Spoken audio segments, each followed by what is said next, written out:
प्यारे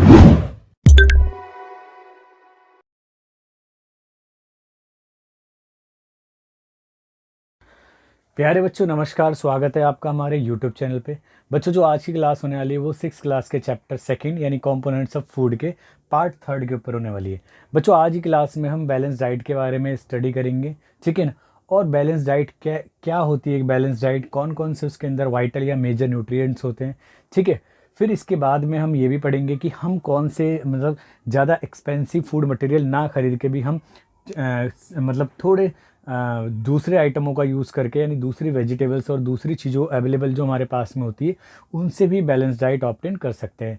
फिर हम इस वीडियो के नेक्स्ट पार्ट में हम ये भी पढ़ेंगे कि हाँ, जो एजेस के अकॉर्डिंग जो डाइट होती है वो एज के अकॉर्डिंग होती है, इवन फिजिकल वर्क के अकॉर्डिंग होती है, क्या सेम होती है या दोनों के लिए अलग अलग होती है, ठीक है ना। फिर इस वीडियो के लास्ट पार्ट में हमें ये भी स्टडी करना है कि जो डिफिशियंसी डिसीज़ होती है, ठीक है ना, यानी जो किसी पर्टिकुलर टाइप की वाइटामिन्स या मिनरल्स की वजह से हो जाती हैं वो कौन कौन सी है और उनके जो सिम्टम्स हैं वो क्या क्या हैं, ठीक है। तो चलिए स्टार्ट करते हैं वीडियो को। और सबसे पहले स्टार्ट करते हैं बैलेंस डाइट से, ठीक है। बच्चों, बैलेंस डाइट को क्या कहा जाता है? बैलेंस डाइट को एक संतुलित आहार कहा जाता है, ठीक है। वैसे तो नॉर्मली जो भी हम भोजन डे में या दिन में, अगर पूरे दिन भर में हम जो भी भोजन यूज़ करते हैं उसे हम डाइट यानी हमारा नॉर्मल मील कहा जाता है, ठीक है। बट हमारे डाइट के अंदर क्या होना चाहिए, यानी जो हमारा मील होता है उसके अंदर क्या होना चाहिए? मैंने आपको पिछली लास्ट क्लास में ही बताया था कि जो हमारे जो बॉडी को जो रिक्वायरमेंट होती है, जो इंपॉर्टेंट न्यूट्रिएंट्स की होती है, वो हमारे कार्बोहाइड्रेट, हमारा फैट्स होते हैं, हमारे प्रोटीन होते हैं, हमारे वाइटामिन्स होते हैं, मिनरल्स होते हैं, और प्रॉपर अमाउंट होती है वाटर और रफेज, जिसे हम डाइटरी फाइबर भी कहते हैं। तो बच्चों, अगर हमारे को ऐसी डाइट मिले जिसके अंदर में ये सभी जो वाइटल न्यूट्रिएंट्स होते हैं यानी मेजर न्यूट्रिएंट्स होते हैं वो एक राइट क्वांटिटीज़ में हो, और उनके साथ साथ में क्या हो बेटा, उसके साथ में हमारा प्रॉपर अमाउंट में हमारे रफेज रफेज मतलब डाइटरी फाइबर्स भी हों और वाटर भी हो, तो ऐसी डाइट हमारी बॉडी को क्या करेगी, पूरे वाइटल न्यूट्रिएंट्स प्रोवाइड करेगी। और इसी तरह की डाइट को हम क्या कहते हैं बेटा? बैलेंस डाइट कहते हैं। क्लियर बेटा? तो बैलेंस डाइट क्या हो गई? ये डाइट हो गई, ठीक है ना, जिसके अंदर क्या होते हैं, जो हमारे इंपॉर्टेंट न्यूट्रिएंट्स या हमारे मेजर न्यूट्रिएंट्स को या वाइटल न्यूट्रिएंट्स को, such as a carbohydrate, protein हो गया, हमारा फैट्स हो गए, वाइटामिन्स, मिनरल्स हो गए, इनके अलावा हमारे जो रफेज और वाटर है ये प्रॉपर और राइट क्वांटिटी में हो, उस डाइट को हम क्या कहेंगे, उस मील को हम बैलेंस डाइट यानी संतुलित आहार कहेंगे, ठीक है। चलो बेटा, अब हम संतुलित आहार, अब दिमाग में आपके ये बात आ रही होगी कि भाई अगर हम इन सारी चीज़ों को यानी सारे वाइटल न्यूट्रिएंट्स को अगर बॉडी के अंदर यूज़ करना चाहें तो हमें बहुत ज़्यादा पैसा उसके ऊपर खर्च करना पड़ेगा, तरह तरह के डाइटिशियन से डाइट लिखवानी पड़ेगी और ये करना पड़ेगा, फिर उसके लिए बहुत अमाउंट चाहिए चीज़ों को ख़रीदने के लिए।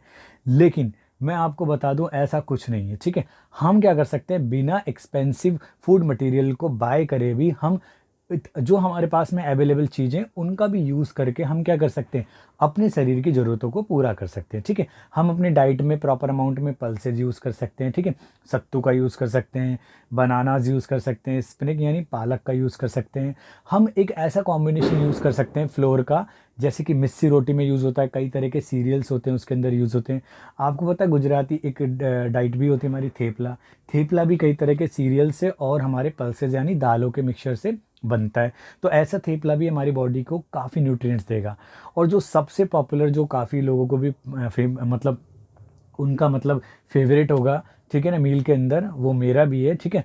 जैसे फर्मेंटेटेड डाइट होती है, जैसे इडली हो गई, तो ये जो साउथ इंडियन फूड हैं यानी ये बड़े स्वादिष्ट व्यंजन भी होते हैं, यानी काफ़ी अच्छी डाइट्स भी होती हैं, टेस्टी भी होती हैं, बट लेकिन ये इतनी हेल्दी होती हैं कि हमारे बॉडी को वाइटल न्यूट्रिएंट्स प्रोवाइड करा देती हैं, ठीक है। तो क्यों हम इतना एक्सपेंसिव फूड मटेरियल को बाय करें, इससे अच्छा हम इनका ही यूज़ करके नॉर्मल का, तो हम अपनी जो डेली रिक्वायरमेंट है हमारी बॉडी की न्यूट्रिएंट्स की, उनको ऑब्टेन कर सकते हैं, ठीक है। तो चलिए, मैंने एक शॉर्ट नोट बना दिया है आपको, उसके अंदर मैंने एनसीईआरटी की जो डेफिनेशन है डाइट की वो भी लिख दी है मैंने, ठीक है, यानी बैलेंस डाइट की डेफिनेशन भी लिख दी है। और जो सस्ते जो खाने हैं, सस्ते का इन द सेंस की मतलब जिनके अंदर वाइटल न्यूट्रिएंट्स है और लेकिन इतना एक्सपेंसिव भी नहीं है, ठीक है, उनके बारे में मैंने लिख दिया है। तो चलिए देखते हैं बेटा, ठीक है। पहला पॉइंट मैंने लिखा है बेटा, the food we normally eat in a day is our diet, यानी हमारी डाइट क्या होती है बेटा, जो भी फूड हम नॉर्मली दिन में यूज़ करते हैं यानी खाते, वही हमारी डाइट कहलाती है, यानी वही हमारा आहार है। ठीक है, अब डाइट की ज़रूरत क्यों होती है, प्रॉपर ग्रोथ के लिए, आपको पता है मेंटेनेंस के लिए चाहिए, तो गुड हेल्थ के लिए, तो मैंने ये भी लिख दिया। तो for growth and maintenance of the good health, यानी हमारे शरीर की गुड, ठीक है ना, हेल्थ के लिए और मेंटेनेंस करने के लिए, ठीक है, हमारी गुड हेल्थ को और हमारी ग्रोथ के लिए, इसके लिए भी हमारे पास में क्या है, होनी चाहिए, एक बैलेंस डाइट होनी चाहिए। ठीक है, तो आवर डाइट शुड हैव, क्या क्या होना चाहिए हमारी डाइट के अंदर, ऑल द न्यूट्रिएंट्स, यानी वो सभी न्यूट्रिएंट्स, ठीक है ना, जिसकी हमारे बॉडी को ज़रूरत है, इन राइट क्वांटिटी। बेटा राइट क्वांटिटी का मतलब हो गया, ना तो किसी एक टाइप का न्यूट्रिएंट्स यानी जो एक तरह का पोषक है वो ज़्यादा मात्रा में हो, और ना ही किसी कम मात्रा में हो। क्लियर है, मतलब एक राइट मतलब राइट, एकदम सही प्रपोर्शन में हो। ठीक है, तो नॉट टू मच, यानी ना तो वो ज़्यादा होना चाहिए of one and not too, ठीक है ना, not too little of the other, यानी ना तो वो, ठीक है, दूसरा मतलब कम होना चाहिए। ठीक है ना, यानी यहाँ पे मैं टू लिख देता हूँ, टू लिटिल ऑफ अदर। ठीक है, यानी ना तो वो ज़्यादा कम होना चाहिए और ना दूसरा ज़्यादा होना चाहिए। ठीक है, यानी जितने भी हम न्यूट्रिएंट्स ले रहे हैं वो प्रॉपर अमाउंट में लें। ठीक है, the diet should also contain good amount of the roughage. बेटा रफेज को मैंने कई बार आपको नोट करा रहा हूँ कि रफेज को जो अल्टरनेटिव नेम है, हाँ, उसको हम डाइटरी फाइबर्स भी कहते हैं। ठीक है, मैंने आपको इनके सोर्सेज बताए थे कि जो फ्रेश वेजिटेबल्स होती हैं, होल ग्रेन्स वगैरह होते हैं, ठीक है, या फ्रूट्स वगैरह होते हैं, तो उनसे हमें डाइटरी फाइबर मिलती है। ठीक है, तो हमें अपनी डाइट के अंदर इंक्लूड करने चाहिए, ठीक है, फ्रूट्स को और फ्रेश वेजिटेबल्स को। ठीक है, एंड वाटर, ठीक है, और वाटर भी क्या होना चाहिए, प्रॉपर अमाउंट में होना चाहिए। ठीक है, तो such a diet is called a balance diet. तो इस तरह की डाइट को बेटा हम क्या कहते हैं, बैलेंस डाइट यानी संतुलित आहार कहते हैं।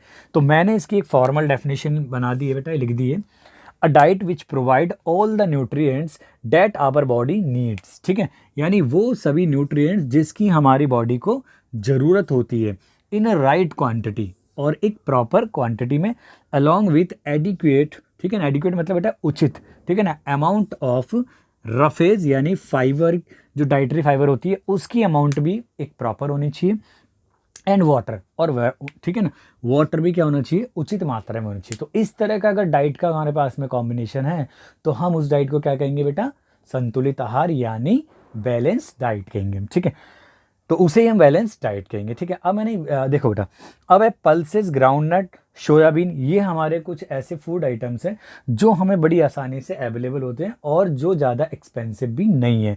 स्प्राउटेड सीड के बारे में मैंने आपको बताया था कि जो मूंग होता है और जो चना होता है, हम इसके स्प्राउट सीड भी बनाते हैं। मैंने स्प्राउट सीड जो होते हैं इनका हम एक हेल्दी डिश भी बनाते हैं। ठीक है, मैंने आपको जो इसी 6 क्लास के चैप्टर 1 के पार्ट फर्स्ट में भी मैंने ये बात बताई थी। ठीक है ना, कि स्प्राउट कैसे बनाते हैं। ठीक है ना, फिर उसके बाद मैंने आपको ये भी बताया था कि शहद वगैरह हम कैसे ऑब्टेन करते हैं, ठीक है, मधुमक्खी वगैरह से। ठीक है, तो स्प्राउटेड सीड क्या होते हैं, जैसे मूंग और चना को अगर हम एक दिन के लिए भिगो देते हैं पानी के अंदर, ठीक है ना, और फिर अगले दिन क्या करते हैं, गीले कपड़े में उसको पानी को निकाल के उसके अंदर फिर और टाइम के लिए उनको खुला वो छोड़ देते हैं, ठीक है, बांध कर हल्की गीठा लगा के, तो उसके अंदर क्या होता है, जो वाइट एक स्ट्रक्चर सा आ जाता है, यानी एक सफ़ेद संरचना सी बाहर आ जाती है। तो हम कहते हैं जो सीड्स हैं, यानी मूंग और चने के जो सीड्स हैं बेटा, वो क्या हो गए, स्प्राउटेड हो गए। ठीक है ना, तो यानी वो भी एक हेल्दी क्या होती है, डिश होती है हमारी। ठीक है, बहुत हेल्दी डिश होती है। फर्मेंटेटेड फूड, ठीक है, फर्मेंटेटेड फूड्स का मतलब होता है बेटा साउथ इंडियन। साउथ इंडियन क्या, भारत ही है हमारा। ठीक है ना, साउथ नॉर्थ तो एक बांट रखा है, लेकिन हमारे भारत की ये सबसे इंपॉर्टेंट डिश होती हैं। जैसे इडली होता है, सांभर होता है, सांभर के अंदर भी आपको पता है कॉम्बिनेशन डलता है दाल का और बहुत सारे स्पाइसेस का, बहुत सारी वेजिटेबल्स का। तो आप समझते हो, मेरा साउथ इंडियन ना बोल के ये तो भैया पूरे भारत का ही सबसे बेस्ट फूड हो गया। ठीक है, तो इतना न्यूट्रिशन होता है इन फूड के अंदर, साउथ इंडियन फूड्स के अंदर, ठीक है, कि उसका कहने की कोई हद ही नहीं है। ठीक है, तो वो सभी का फेवरेट होता है ऑलमोस्ट। ठीक है, तो जैसे इडली हो गया, सांभर हो गया आपका, ठीक है ना, ये सारे बड़े अच्छे फूड्स होते हैं, काफ़ी वाइटल न्यूट्रिएंट्स हमारे को कम मतलब उसने मतलब लो प्राइस में भी दे जाते हैं। ठीक है ना, अ कॉम्बिनेशन ऑफ फ्लोर्स माने बेटा आटा हो गया। तो मिस्सी रोटी जब बनाते हैं, आपने शादी ब्याह या पार्टी फंक्शन में खाई होगी, जो थोड़ा घी लगा के या छोटी छोटी रोटी होती हैं येलो से कलर की, तो उसमें क्या होता है, कई सारे अनाजों का यूज़ होता है, उसे मिस्सी रोटी कहते हैं, जिसके अंदर हम चना भी यूज़ होता है, मक्का भी, और हमारा गेहूँ, वीट्स वगैरह ये यूज़ होते हैं। तो वो भी एक रोटी होती है, कई सारे फ्लोर मिलते हैं और उसके अंदर आपको पता है पल्सेस भी यूज़ होती है। तो हमारी प्रोटीन, कार्बोहाइड्रेट्स और कुछ डाइटरी फाइबर की नीड भी उससे पूरी हो जाती है। इवन आप थेपला भी यूज़ कर सकते हो, जो थेपला जो हमारा अनाज से और दालों से बना होता है, तो वो भी एक राइट प्रोपोर्शन में हमारे को न्यूट्रिएंट्स देगा। ठीक है। हम बनाना काफ़ी सस्ता ही होता है, ठीक है, और नॉर्मली हर घरों में अंदर यूज़ होता है, तो उससे भी हमें काफ़ी आयरन्स, ठीक है, और काफ़ी कार्बोहाइड्रेट्स भी मिलते हैं। ठीक है। तो स्नेक यानी जो पालक होता है, ठीक है ना, सत्तू, जेगरी, ये और जो हमारे घर में अवेलेबल वेजिटेबल्स होती हैं, अगर हम इनका ही यूज़ करें तो भी हमारे को एक राइट प्रोपोर्शन में न्यूट्रिएंट्स मिल जाएंगे। ठीक है। तो हमें ज़्यादा एक्सपेंसिव फूड मटेरियल खरीदने की आवश्यकता नहीं है। हम इन अपनी जो बॉडी की जो न्यूट्रिएंट्स की ज़रूरत है वो इन लो प्राइस चीज़ों से भी पूरी कर सकते हैं। ठीक है। तो अपनी बॉडी की नीड्स के लिए हमें ज़्यादा रिच बनने की कोई आवश्यकता नहीं है। हम अवेलेबल फूड आइटम का यूज़ करके भी अपनी बॉडी को प्रॉपर न्यूट्रिएंट्स प्रोवाइड करा सकते हैं। ठीक है। तो आप बेटा ये एक क्विक नोट्स बना रखे हैं मैंने आपको, ठीक है, एग्ज़ाम में आपको हेल्प करेंगे, आप इसे नोट कीजिए। फिर मैं आपको बताता हूँ कि अलग अलग फिजिकल वर्क के लिए और अलग अलग एज ग्रुप के लिए किस तरह की डाइट की या सेम टाइप की डाइट की ज़रूरत होती है। ठीक है। चलिए बेटा नोट कीजिए।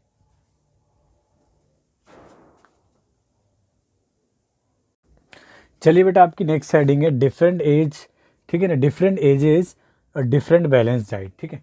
आप सोचते होंगे कि जैसे क्या कहते हैं, हर एज ग्रुप के लिए एक ही तरह की बैलेंस डाइट की आवश्यकता होती है। ठीक है।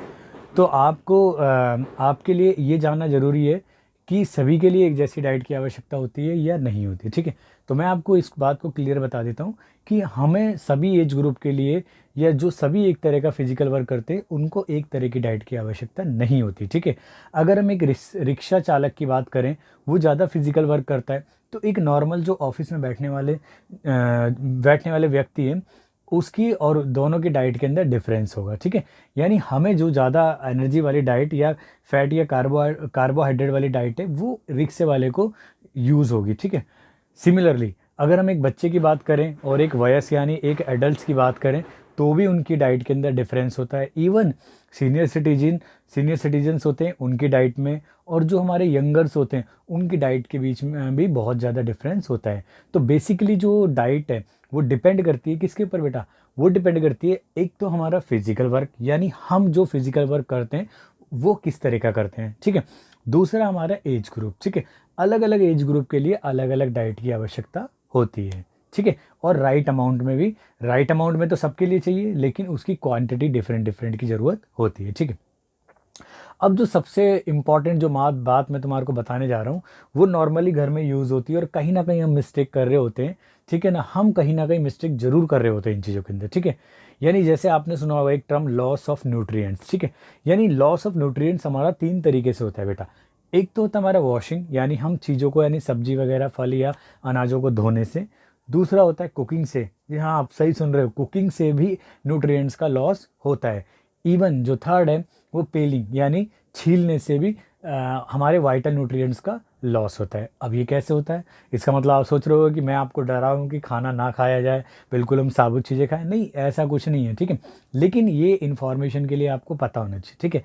कई सारे वाइटल न्यूट्रिएंट्स देखो लॉस हो जाते हैं कुकिंग के दौरान भी और हमारे पीलिंग के दौरान भी और इवन वॉशिंग के दौरान भी। ठीक है। आपको पता है कि भाई राइट क्वांटिटी हमें फूड की चाहिए, यानी हमें एक बैलेंस डाइट चाहिए, लेकिन वो एक अच्छी तरीके से प्रॉपर तरीके से कुक भी होना चाहिए ताकि उसके अंदर से जो न्यूट्रिएंट्स है वो लॉस बिल्कुल भी ना हो। तो ऐसे कैसे कुकिंग करी जाए कि भाई उसमें से न्यूट्रिएंट्स भी लॉस ना हो। ठीक है। दूसरी बात कि कई सारे जो मेजर वाइटामिन्स होते हैं और मिनरल्स होते हैं वो भी सब्जियों वगैरह, यानी हम जो अनाज वगैरह या इन चीज़ों को धोते हैं, बार बार रिपीटेड वॉशिंग करते हैं जैसे चावल का और दालों का, तो उसमें से भी बहुत सारे वाइटामिन्स और मिनरल्स रिमूव हो जाते हैं। और कुछ वाइटामिन्स तो बेटा ऐसी होती हैं जो क्या होती हैं जो थोड़े से भी उससे क्या हो जाती है बेटा, थोड़ा सा भी अगर क्या करा जाए कि जरा सा भी अगर उनको हीट प्रोवाइड हो जाए तो भी वो वाइटामिन्स क्या हो जाती है हमारी, रिमूव हो जाती है उसमें से। ठीक है। इवन कुछ सर्टेन हमारे जो वेजिटेबल्स होते हैं और कुछ फ्रूट्स होते हैं, उनकी जो छिलका होता है ना, जो आउटर लेयर होती है, ठीक है ना, जो पील होता है, उसके अंदर भी काफ़ी अमाउंट में यानी कंसिडरेबल अमाउंट में वाइटामिन और मिनरल्स कंटेन करते हैं, ठीक है। तो हमें कुछ भी मतलब कुछ चीज़ें ऐसी भी खाना चाहिए जिनको हम रॉ ऐसी की यूज़ करें जिससे हमें वो वाइटल में मतलब न्यूट्रिएंट्स भी मिले, ठीक है ना, बट ये ध्यान देते हुए कि वो हमारे लिए हार्मफुल ना हो। क्लियर है? तो मैंने आपको दो हेडिंगें समझानी है बेटा। एक तो देखो different ages different balance diet, ठीक है। इसका मीनिंग हो गया कि the need of balance diet depends करती है, यानी बेटा किस चीज़ के ऊपर डिपेंड करती है, ये डिपेंड करती है अमाउंट ऑफ फिजिकल वर्क, यानी हम किस तरह का शारीरिक वर्क करते हैं, और दूसरा ठीक है हमारी एज के ऊपर, ठीक है ना, यानी डिफरेंट एज होगी और डिफरेंट फिजिकल वर्क होगा तो डिफरेंट बैलेंस डाइट की आवश्यकता हमें होगी, ठीक है ना। बैलेंस डाइट तो चाहिए लेकिन उनकी क्वांटिटी भी अलग अलग चाहिए, ठीक है। दूसरा लॉस ऑफ न्यूट्रिएंट्स, तो लॉस ऑफ न्यूट्रिशन होता है बेटा through washing, piling and cooking. हाँ, इन तीनों टर्म को बड़ा आपको ध्यान से नोट करना है कि वॉशिंग और पीलिंग और कुकिंग के दौरान भी क्या होते हैं, न्यूट्रिएंट्स का लॉस होता है, ठीक है। जैसे आप देखोगे कि भाई मैं ये बात तो मैंने लिखी है भाई हमें राइट क्वांटिटी भी जरूर, मतलब क्या क्या लिख रखा है कि eating the right kind of the food is not enough, यानी केवल एक सही खाना खाना ही आवश्यक नहीं है, ठीक है। It should also be cook properly so that its nutrients are not loss, यानी वो एक ठीक प्रकार से भी क्या होना चाहिए, पका होना चाहिए ताकि उसके न्यूट्रिएंट्स लॉस बिल्कुल भी ना हो। आपको पता है कि प्रोसेस ऑफ कुकिंग के अंदर और वॉशिंग के अंदर, ठीक है ना, सब न्यूट्रिएंट्स लॉस हो जाते हैं। जैसे मैंने आपको बताया कि वेजिटेबल्स और जो फ्रूट्स होते हैं अगर इनको वॉश करा जाए, भाई वॉश तो करेंगे लेकिन कैसे वॉश नहीं करना है वो मैं बता देता हूँ, ठीक है। कटिंग करके या छील के वॉश नहीं करना, ठीक है।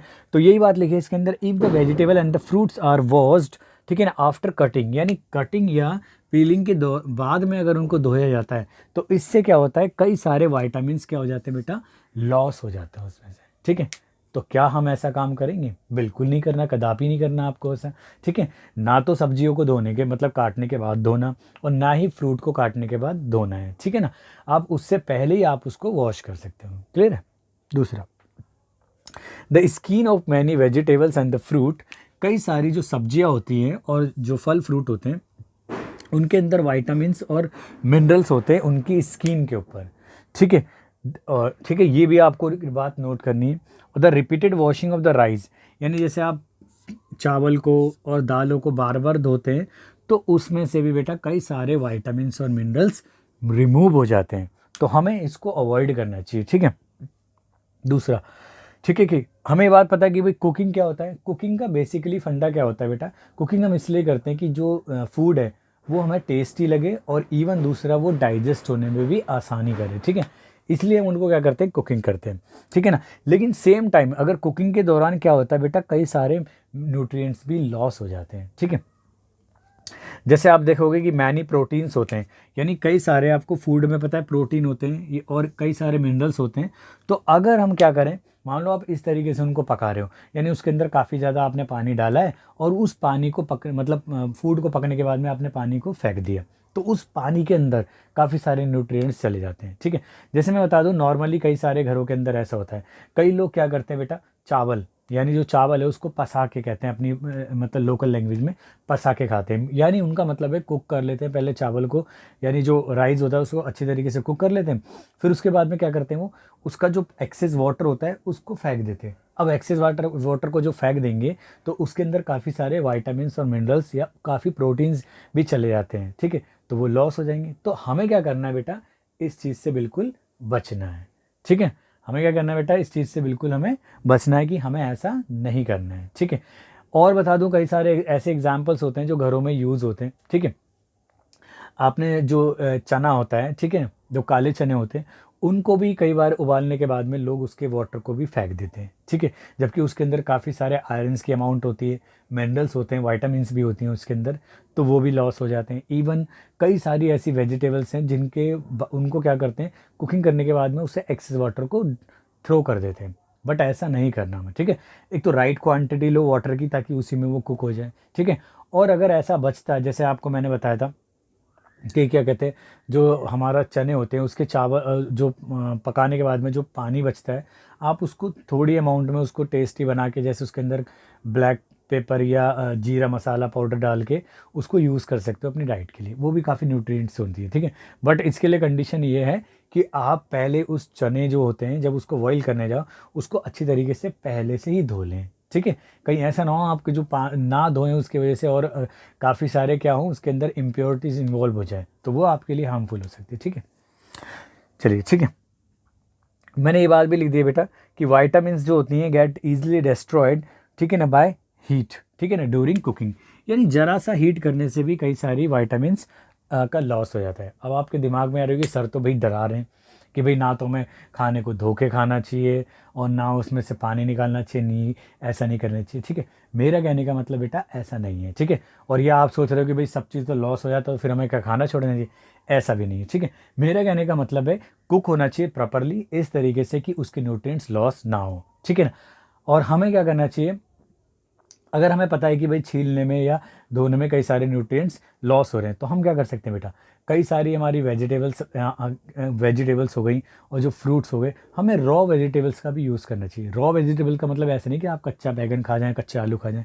इट मीन्स आप सैलेड खा सकते हो, और जैसे गाजर होता है वो हम डायरेक्ट कच्चा खा लेते हैं, और कभी कभी आप इनके जो वेजिटेबल्स होते हैं उनके जूस भी होते हैं, यानी वो भी एक तरीके से रॉ हो गए, जैसे पालक, गाजर, चुकंदर का, ठीक है, टमाटो का, और उसके अंदर हम क्या करते हैं जैसे घिया होता है वगैरह, इन सब चीज़ों को डाल के, करेला वगैरह होता है, तो इन सब का मिक्सर बना के जो सर्दियों वगैरह में ज़्यादा यूज़ होता है, तो हम इसको रॉ मतलब एक कच्ची सामग्री के रूप में यूज़ कर सकते हैं, जिससे हमारे को vital nutrients as it is मिल जाए।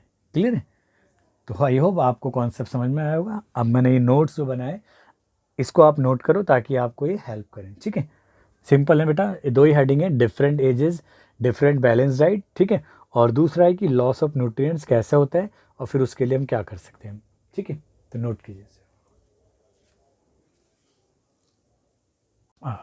नेक्स्ट टॉपिक है बेटा आपका ओबेसिटी, ठीक है। ओबेसिटी, ठीक है, ये एक डिसऑर्डर कहो या एक तरीके से एक कंडीशन कहो, ठीक है ना। अब इसको समझाने के लिए मैं आपको बता देता हूँ कि एक बार मैं बच्चों को पढ़ा रहा था, सोनू मोनू को, और सोनू मोनू को जब मैं पढ़ा रहा था तो मैं न्यूट्रिएंट्स के बारे में पढ़ा रहा था उनको, ठीक है। तो मैंने क्या करा बेटा, उनको न्यूट्रिएंट्स के बारे में बताया, मैंने जैसे आपको भी बताया था कि भाई जो कार्बोहाइड्रेट होता है, फैट्स होते हैं, प्रोटीन होते हैं, वाइटामिन मिनरल्स होते हैं और रफेज वगैरह होते हैं, ये हमारे क्या होते हैं, न्यूट्रिएंट्स होते हैं जो हमारी बॉडी को इनकी ज़रूरत होती है।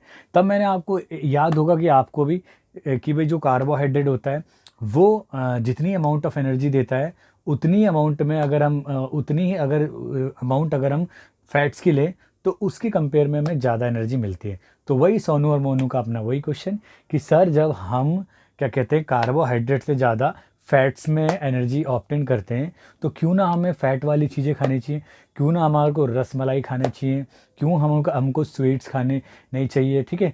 तो वो मेरे से क्वेश्चन करने लगे कि भाई हमें खूब मात्रा में हमें मलाई खानी चाहिए, रस मलाई खानी चाहिए, खूब सारी मात्रा में मिठाई खानी चाहिए और खूब फ्राइड फूड खाने चाहिए, जैसे कि स्नैक्स हो गए, ब्रेड पकौड़ा, तली चीज़ें, पूरी वगैरह, ये, ठीक है ना। तो क्या ये खाना सही है बेटा? नहीं। मैंने भी उनको ये बात कही कि ये खाना बिल्कुल भी सही नहीं है। यानी अगर हम ज़्यादा मात्रा में फ़ैट्स का सेवन करते हैं, यानी ज़्यादा मात्रा में हम फ्राइड चीज़ें जैसे कि हम पूरी पकौड़ी वगैरह खाते हैं, यानी तली हुई चीज़ें खाते हैं जो मतलब फ़ैट रिच फूड होते हैं उनका यूज़ करते हैं, या ज़्यादा मात्रा में हम स्वीट्स खाते हैं, ठीक है ना, रस मलाई खाते हैं, पेड़े खाते हैं, मिठाइयाँ खाते हैं, तो उससे भी क्या होता है बेटा, हमारे बॉडी के अंदर एक्सेस अमाउंट में क्या जाएगा, फैट्स जाएगा, और जिससे क्या होता है हमारी बॉडी को वो बहुत ज़्यादा हार्म करता है, यानी वो हमारे लिए बहुत ज़्यादा हार्मफुल है, और जिससे हमें क्या हो सकता है, एक डिसऑर्डर या एक तरीके की कंडीशन जिसे हम कहते हैं ओबेसिटी, जिसमें हमारा वेट क्या हो जाता है, काफ़ी बढ़ जाता है और हमारा शरीर बढ़ने लग जाता है। और फिर जब आपको पता है कि शरीर का वेट बढ़ेगा तो बीमारी इधर से और फिर इधर से आना शुरू हो जाती है। तो हमें बिल्कुल भी बच्चों क्या करना है, फ्राइड चीज़ें मतलब डेली नहीं खानी है।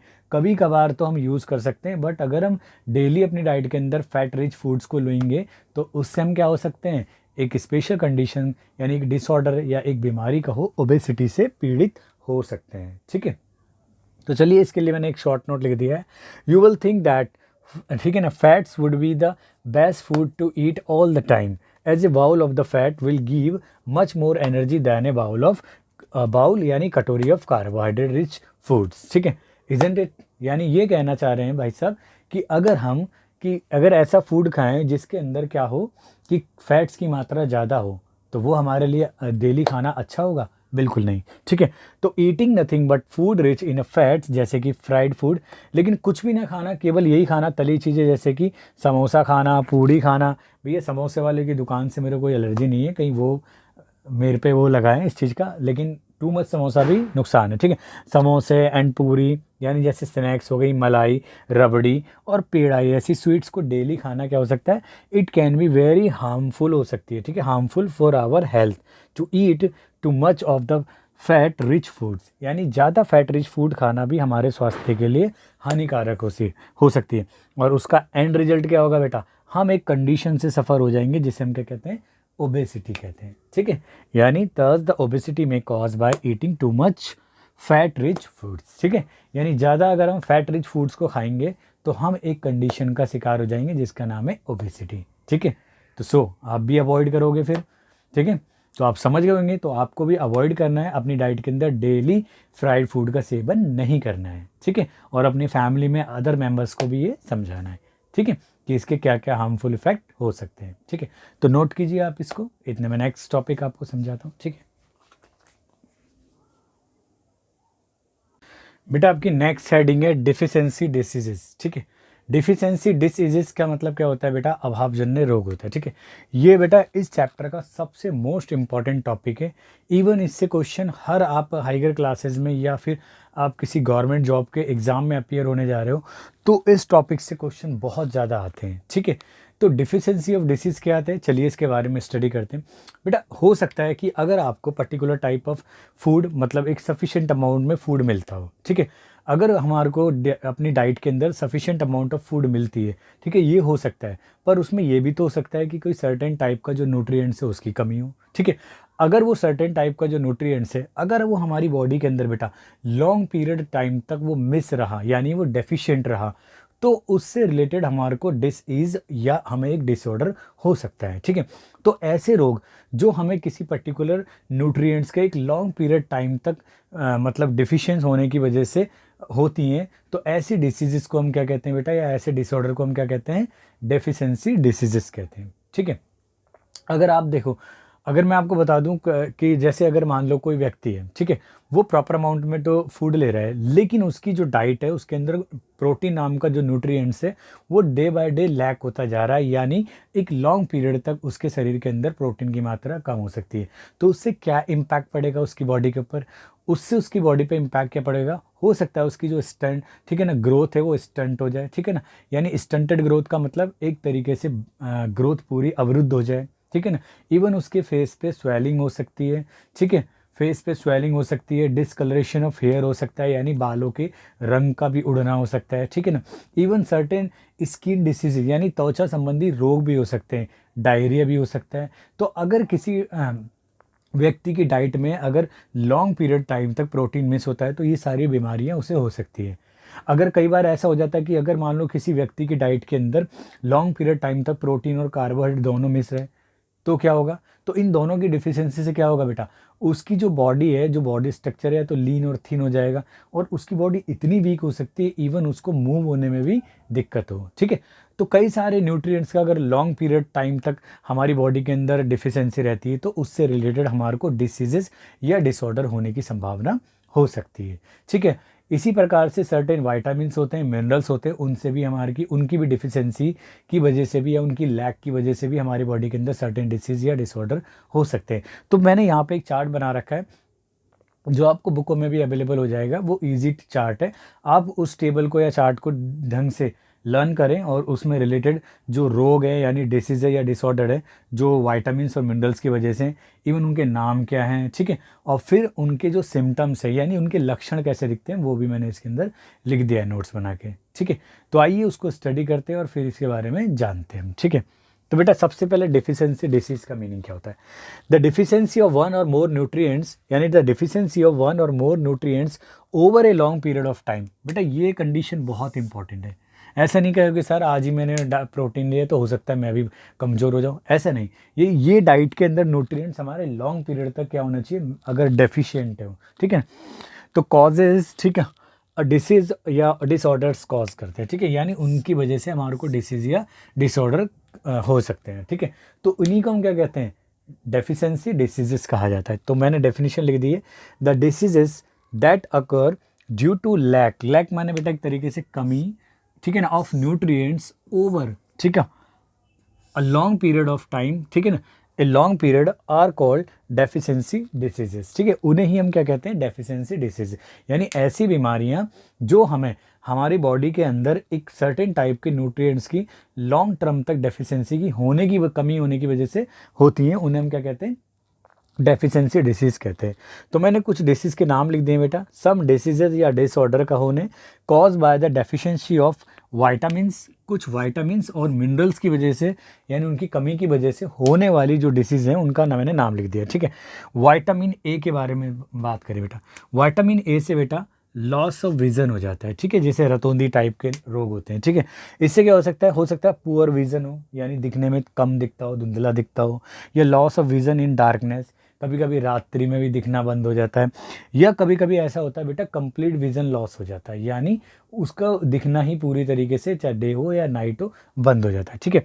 तो आप ध्यान करना कि विटामिन ए हमारी सबसे इंपॉर्टेंट होती है हमारी आई साइट्स के लिए, ठीक है।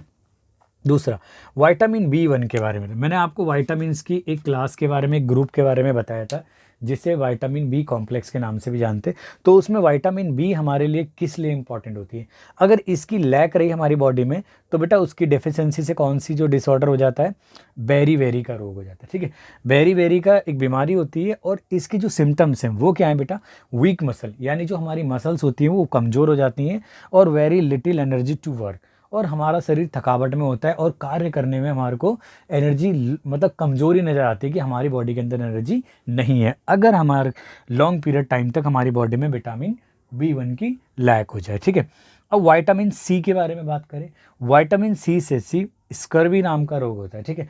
स्कर्वी के जो सिम्टम्स हैं वो ब्लीडिंग गम्स, यानी मसूड़ों से खून आना, ठीक है ना, या बाउंस take longer time to heal, या हमारी जो चोटें वगैरह होती हैं उनमें लंबा समय लग जाता है ठीक होने में, ठीक है। तो आप ऐसे सिम्टम्स नोट भी कर सकते हो, या इसके बिहाफ पे आप देख सकते हो, ऑब्जर्व कर सकते हो लोगों के अंदर, अगर काफ़ी लंबा समय लग रहा है उसको, या आपकी बॉडी में किसी बाउंड को होने में, हो सकता है कि वो विटामिन सी की कमी से हो, ठीक है। विटामिन डी की जो लैक की वजह से या डिफिशियंसी की वजह से जो रोग होता है वो होता है रिकेट्स, ठीक है। अब इसके सिम्टम्स कैसे पता चलेंगे रिकेट्स है या नहीं है, तो जो बोन्स होती हैं हमारी, ठीक है, यानी जो अस्थि या हड्डियाँ होती हैं, बिकम सॉफ्ट, वो मुलायम हो जाती हैं, एंड बेंट, कभी कभी मुड़ भी जाती हैं बेटा, ठीक है। तो ये सिम्टम्स है हमारे रिकेट्स के, ठीक है। कैल्शियम आपको पता है बेटा एक मिनरल्स होता है, ठीक है। तो कैल्शियम जो मिनरल्स होता है वो हमारी हड्डी और दांतों को मजबूत करने, यानी बोन्स और हमारे टिथ को मजबूत करने के लिए होता है। अगर इसकी लॉन्ग पीरियड टाइम तक हमारी बॉडी के अंदर डेफिशिएंसी रही तो उसकी वजह से भी क्या हो सकता है, हमारे ये बोन्स मतलब कमज़ोर हो सकती हैं, इवन जो टिथ हैं वो डिके यानी टूट भी सकते हैं। तो सिम्टम्स क्या है बेटा, बीक बोन्स होना, ठीक है, और टूथ दिखे यानी दांतों का उखड़ना, ठीक है। नेक्स्ट है बेटा आयोडीन के बारे में बेटा आप बहुत ध्यान से करना है, क्योंकि ये क्वेश्चन एक यूनिक सा भी बन के आता है कि आयोडीन की कमी से आप कई सारे टीवी एडवर्टीजमेंट देखते होंगे जिसके अंदर बोला जाता है कि जो सॉल्ट है यानी जो नमक है उसके अंदर आयोडीन युक्त होता है, ठीक है। तो वो आयोडीन इसलिए मिलाया जाता है उसके अंदर क्योंकि जो आयोडीन है एक हमारा ये भी मिनरल्स होता है, अगर इसकी डेफिशिएंसी हो जाए तो हमारी बॉडी के अंदर गॉइटर यानी एक ये हमारी नेक होती है ना, ठीक है, गर्दन होती है, तो इसके अंदर एक ग्लैंड्स होती है, ठीक है, तो वो एक स्वेल होने लग जाती है, ठीक है, यानी एक बड़ा ग्वेटर यानी उसे कहते हैं गहंगा टाइप का रोग होता है, तो वो हो जाता है, ठीक है ना। और इवन क्या हो सकता है कि अगर आयोडीन की लॉन्ग पीरियड तक किसी बच्चों के अंदर अगर उसकी कमी रहे तो उनकी मेंटल स्टेट पे यानी मेंटल डिसेबिलिटी भी डेवलप हो सकती है उनके अंदर, ठीक है। नेक्स्ट है बेटा आयरन की कमी से जो होने वाली डिसीज है उसका नाम है एनीमिया, ठीक है ना। एनीमिया यानी खून की यानी रक्त की कमी, इससे हमारे को वीकनेस आती है, ठीक है। तो आई होप आप इन सब चीज़ों को नोट करना ध्यान से, ठीक है, और इनको बिल्कुल ध्यान से लर्न करना, क्योंकि इसी से एग्ज़ाम के अंदर जो क्वेश्चन होते हैं यहाँ से मोस्टली पुटअप करे जाते हैं, ठीक है। तो चलिए मैं थोड़ा सा आपको क्वेश्चन के बारे में बता देता हूँ। जैसे अगर आपसे पूछा जाए कि जो हमारे फूड के जो मेजर न्यूट्रिएंट्स होते हैं वो क्या होते हैं, तो आप जवाब दे सकते हो बेटा हमारे मेजर न्यूट्रिएंट्स कौन कौन से होते हैं। एक तो हमारा कार्बोहाइड्रेट हो गया, फैट्स हो गए, ठीक है ना। और हमारे प्रोटीन हो गए, वाइटामिन्स हो गए, मिनरल्स हो गए, और इनके अलावा जो सबसे इंपॉर्टेंट भी होती हैं वो डाइटरी फाइबर, यानी जिनका अल्टरनेटिव नेम होता है रफेज, और वाटर की भी हमारे फूड के अंदर ज़रूरत होती है। ठीक है, अगर आपसे बोला जाए कि एक ऐसी विटामिन का नाम बताइए जो हमारी गुड आई साइड के लिए इंपॉर्टेंट है, तो अभी मैंने आपको बताया था विटामिन ए। ठीक है, आप बता सकते हो। इवन अगर आपको बोला जाए कि जो हमारी हड्डियों को, और यानी हमारे जो बोन्स होती है और टिथ को मजबूत रखने वाले मिनरल्स का नाम बताओ, तो आप बता सकते हो बेटा कैल्शियम बता सकते हो। ठीक है ना। अगर आपसे पूछा जाए कि विटामिन डी की लैक की वजह से हमारी बॉडी के अंदर कौन सा डिसीज़ होती है, तो आप बोल सकते हो विटामिन डी ये रहा, रिकेट्स होता है। विटामिन सी की वजह से कौन सी डिसीज़ होती है, स्कर्वी होती है। अगर आपसे पूछा जाए, क्वेश्चन को थोड़ा और फॉर्मुलेट कर दिया जाए कि एक बच्चे के मतलब गम से ब्लीडिंग हो रही है, ठीक है ना, तो गम से ब्लीडिंग हो रही है और उसके जो घाव हैं चोटों को ठीक होने में लंबा टाइम लग रहा है, तो बता सकते हैं बच्चों आप उसकी बॉडी के अंदर किस इंपॉर्टेंट वाइटामिन की वजह से ऐसा हो रहा है या हो सकता है। तो यहाँ मैंने आपका विटामिन सी, यानी उस रोग का नाम स्कर्वी है, इससे ब्लडिंग ऑफ गम्स होती है और जो हील होता है उसको मतलब सही होने में काफ़ी टाइम लगता है। ठीक है।